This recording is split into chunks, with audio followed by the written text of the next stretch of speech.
የሆነ ቀን አባትና ልጅ ይጣላሉ። ጠባቸውን በጣም ከፍ ያለ ስለነበረ ግን አባት ሮጦ ሽጉጥ ያመጣና ልጁ ላይ መተኮስ ይጀምራል። ልጁ ወድቆ እየሞተ ባለበት ሰዓት እንዲህ ይላል፣ እቅዴ ሰራ።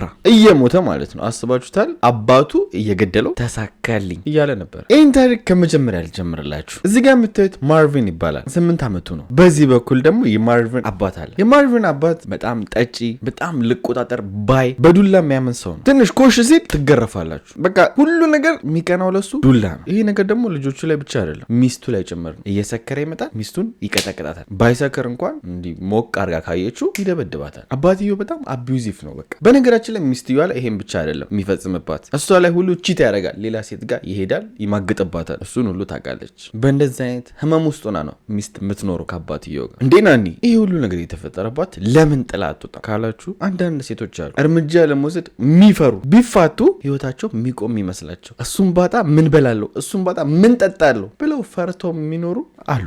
ታዲያም እሷ ከእንደሱ አይነት ሴቶች መሃል አንዱ ነች። በዚህ በኩል ግን ማርቪን ዘፈን ምናምን መሞከር ጀመረ። አባቱ ዘፈን አትስፈን የሴጣን ነው ይለዋል። ግን እሱ ተደብቆ መስፈን ጀመረ። ጊዜያቶችም አልፈው ማርቪን አደገ። አሁን እድሜው ትልቅ ሆኖ ፕሮፌሽናል ዘፋኝ ሆኗል። በዚህ ስራውም ታዲያ እየሄደ ኮንሰርት ያቀርባል፣ ግጥም ይሰጣል ለዘፋኞች። ዘፈኑም በጣም ተወዳጅ ሆነለት። የሚገርም ታዋቂ ሰው ሆነ ማርቪን። ታዋቂ ስትል ምን ያክል ታዋቂ ነው ካላችሁ፣ ከዘፈናቸው ዘፈን ውስጥ 41 የሚሆኑት ቢልቦርድ ውስጥ ገብተውለት ነበር። ቢልቦርድ ማለት አሪፍ አሪፍ ዘፈኖች ሊስት የሚደረጉበት ቦታ ነው እና 41ዱ ቢልቦርድ ውስጥ ሊስት ሆኖለታል። በጣም ደግሞ ከሁሉም ተወዳጅ የነበረው ሌትስ ጌት ኢት ኦን የሚለው ዘፈኑ ነበር። ይህም ብቻ አይደለም፣ አመታቶች እያለፉ በመጣ ቁጥር ሴክሹዋል ሂሊንግ የሚል ደግሞ የሚገርም ዘፈንም ዘፈነ። ባይዘው የምነግራችሁን ዘፈኖች ታሪኩን ከነገርኳችሁ በኋላ ትሰሙታላችሁ። ያው የቆዩ የ90ዎቹ ዘፈኖች ናቸው፣ ሰርች ማድረግ ትችላላችሁ። በዚህ ዘፈኑ ደግሞ ሴክሹዋል ሂሊንግ በሚለው አንደኛ ነበር። ሰው ሁሉ ወዶለት እብድ እያለለት የነበረ። ይሄ ሁሉ ነገር ግን በህይወቱ ተሳክቶለት እሱ ላይ ትልቅ ችግር አለ። በቃ ሁሌም ጭንቀት ውስጥና ድብርት ውስጥ ነው። ይሄን ድብርቱንም ለማሸነፍ ብዙ ነገሮችን ያደርጋል፣ ግን ምንም ሊያሽለው አልቻለም። ጭራሽ ደግሞ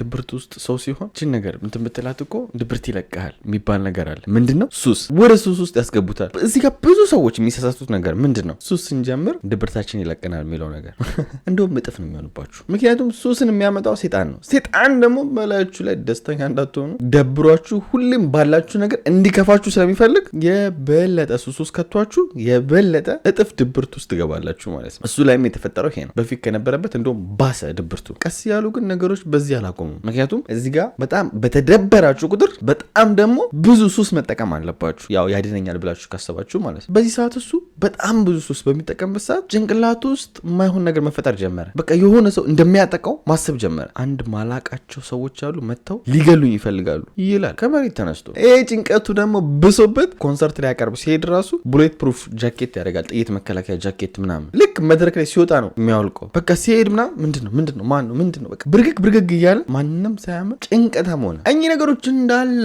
ሆነው ሌላ ትልቅ ችግር ደግሞ የብር ችግር አለበት። እንዴ ምን ማለት ነው? ይሄ እኮ የሚገርም ዘፋኝ አይደለ? እንዴት እንደዚህ ያልክ ምናምን ካላችሁኝ፣ ብር አጠቃቀም ካልቻላችሁ 1000 ጊዜ ብር ቢኖራችሁ ሁሌም ዜሮ ላይ እሱ ላይ የሚሆነው እንደዛ ነው። ብር ያገኛል ግን ጭራሽ $9 ሚሊዮን ብድር አለበት። ብድሩን ብቻ አይደለም አይአርኤስ ላይ ከዚህ በፊት ተናግሬያለሁ። ያው ታክስ ገቢያችሁን ምናችሁን የሚያጠኑ ናቸው። ይህ ታክስ ገቢ ያላስገባው 4.5 ሚሊዮን እዳ አለበት ለብቻው ማለት ነው የታክሱ ራሱ። ይሄ ሁሉ ነገር እሱ ላይ ተደማምሮ በቃ ጭንቀት ነው። ከዛም በላይ ደግሞ አይአርኤሶች መጥተው ያለውን ንብረቶች ሁሉ ይዘውበታል። እንዳያንቀሳቀስ ምንም እንዳያረግ ያለበትን ብር ሊያወራርዱ ማለት ነው። በአጠቃላይ ነገሮች ጥሩ አይደሉም ለማርቪን። ታዲያም ነገሮችን ምርር ሲለው በፊት የገዛው ለቤተሰቦቹ ቤት ነበረ፣ ወደዛ ቤት ይመለሳል ከቤተሰቦቹ ጋር ለመኖር። አሁን እድሜው ማርቪን 44 ዓመቱ ነው። በዚህ እድሜው ለራሱም ለብዙ ሰው የሚበቃ ነገር መፍጠር ይችል ነበር ባለው አቅም፣ እንደ ዘፋኝነቱ እንዳገኘው ነበር። ግን ተመልሶ ያው ከቤተሰቡ ጋር ነው። ቤተሰቡ ደግሞ አባትየው መጀመሪያ እዚህ ታሪክ ላይ እንደነገርኳችሁ እንደዛው ነው ያለው። እንደዚህ አርጅቶም አባትየው አልተለወጠም። በዱላ የሚያምነው ነገር አልተቀየረም። ሚስትየው የሚያሰቃያት ነገር አልተቀየረም። የማርቪን አባት ማለት ነው። አሁን ግን ከልጅነቱና ከሌላው ጊዜ በጣም ደግሞ ከፍ ያለው ነገር ማርቪን በቃ ሰው ይገለኛል፣ እኔ ላይ ጥቃት ያርሳሉ የሚለው ጭንቀቱ አለበት አላልኳችሁም? በዛ የተነሳ ቤት ውስጥ በየቦታው ጦር መሳሪያ አለ። በቃ ሽጉጥ ምናምን በየቤቱ በየክላሱ አለ። በቃ ድንገት የሆነ ሰው መጥቶ ያጠቀኛል በሚል ስጋት ማለት ነው። የሚገርመው ነገር ደግሞ ይሄን ሽጉጥ ገዝቶ ለአባቱ ሁሉ እንደ ስጦታ መልክ ሰጥቶታል። ራስን ጠብቅ ብሎ ማለት ነው። ህይወቱንም እንግዲህ ከነሱ ጋር አብሮ በሚኖርበት ሰዓት ያለ ያለበት ሁኔታም እየባሰ መጣ። ሱሱ፣ ጭንቀቱ፣ ብር ማጣቱ ብዙ ነገር ተደማምሮበት በቃ ጨልሏል። ሌላ ደግሞ በዚህ በኩል የሚያሳስበው ነገር እውቅናው ነው። እንደዚህ ታዋቂ ሆኖ ይህን ነገር በሚዲያ እንዲወጣ ወይም ደግሞ እንዲታወቅ አልፈለገም። በቃ የራሱን የሆነ ፕላን ያወጣል ከእንደዚህ አይነት ጭንቀትና ከእንደዚህ አይነት ማበዱ ስለመገላገል ብሎ። ይህ ፕላን ታዲያ ምን ነበር? እናቱን ከአባቱ ማዳን። አባቱ እናቱን እንዴት እንደሚበድላት እያንዳንዱ ነገር ስለሚያውቅ እንዴት አድርጌ ነው እናቴን ከዚህ መጥፎ አባቴ መገላገላት ብሎ ፕላን ማውጣት ይጀምራል። የመጀመሪያ እቅዱም አንደኛው የራሱ አባቱ እሱን እንዲገለው ያደርጋል። አባቱ ማለት ነው። ከዛ ሁለተኛ ምንድን ነው? ፖሊሶች ይመጣሉ፣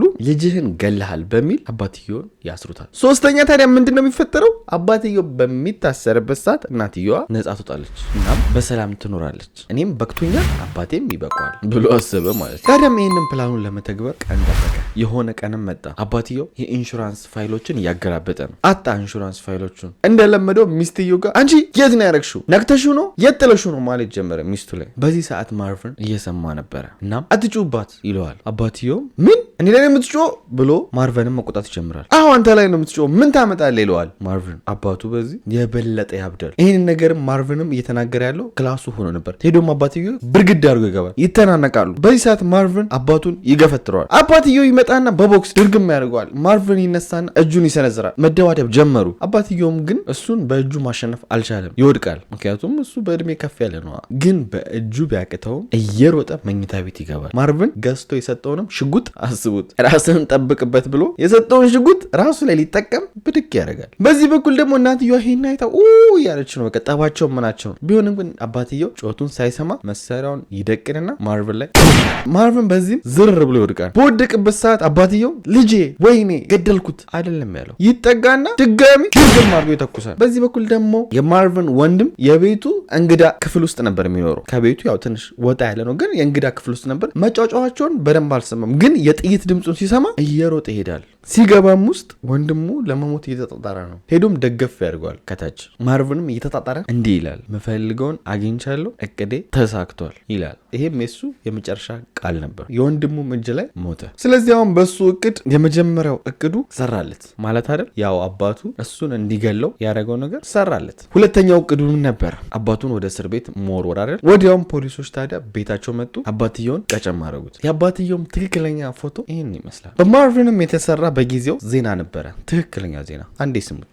Soul singer Marvin Gaye, whose career spanned over 25 years, including the birth of the Motown sound to the 80s, was shot to death yesterday in Los Angeles. ይህም ነገር ካለው እውቅና አንጻር እንደሰማችሁት በዜና በጋዜጣ በሁሉ ነገር መነጋገሪያ ሆኖ መወራት ተጀመረ። ምክንያቱም ነገሩ ራሱ አነጋጋሪ ነው። አንደኛ በአባታችሁ መገደል አነጋጋሪ ነው። ሁለተኛ ደግሞ በጣም የገነነው የማርቪን እውቅና ነው። እንደ ማርቪን በራሱ አባት ተገደለ መባሉ ራሱ ትልቅ በቃ ሌላ ነገር ነው። ወደ ፍርድ ቤት ሂደቱም ስንሄድ አባትየው በቀጥታ ግድያ ወንጀል ተከሰሰ።